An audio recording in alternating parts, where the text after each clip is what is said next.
Sementara itu pemirsa, Menteri Koordinator Bidang Perekonomian Erlangga Hartarto optimis dapat mengejar target pertumbuhan ekonomi 8% seperti yang diharapkan Presiden Prabowo Subianto. Sejumlah langkah kebijakan ekonomi dilakukan untuk mengejar target tersebut.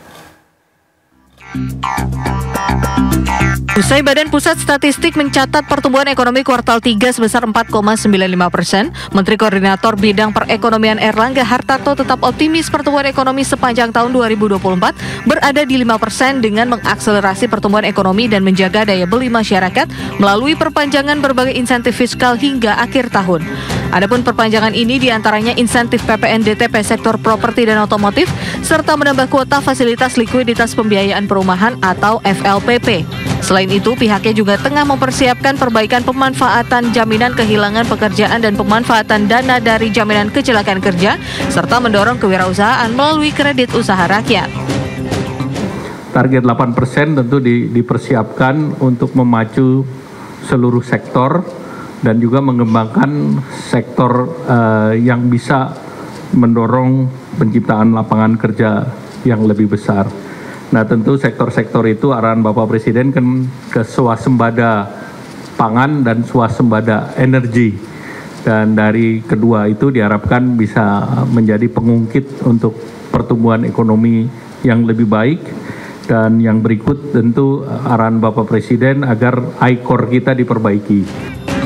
Di sisi lain, untuk mengejar target pertumbuhan ekonomi sebesar 8% di masa pemerintahan Presiden Prabowo Subianto, Erlangga mengatakan bahwa pemerintah tengah mengembangkan sektor yang bisa mendorong penciptaan lapangan kerja, khususnya swasembada pangan dan swasembada energi. Dari Jakarta, Ade Firmansyah, IDX Channel. Ya, pemirsa, Presiden Prabowo Subianto dipastikan akan melakukan kunjungan kerja ke Amerika Serikat dalam waktu dekat. Hal ini menyusul hasil pemilihan Presiden Amerika yang tengah berlangsung dinilai akan berdampak pada ekonomi nasional. Menteri Koordinator Bidang Perekonomian Erlangga Hartarto memastikan Presiden Prabowo Subianto akan terbang ke Amerika Serikat untuk menemui pemenang pemilihan Presiden Amerika 2024-2028. Kunjungan kerja ke negeri Paman Sam merupakan bagian dari kunjungan kenegaraan Presiden Prabowo dalam membangun komunikasi terhadap Presiden baru Amerika Serikat. Hal ini terkait guna meminimalisasi dampak kebijakan pemerintahan baru Amerika terhadap perekonomian Indonesia. Dampak terhadap pemilu Amerika ya kita lihat saja siapa yang menang kan, dan kemudian Bapak Presiden akan berangkat ke sana.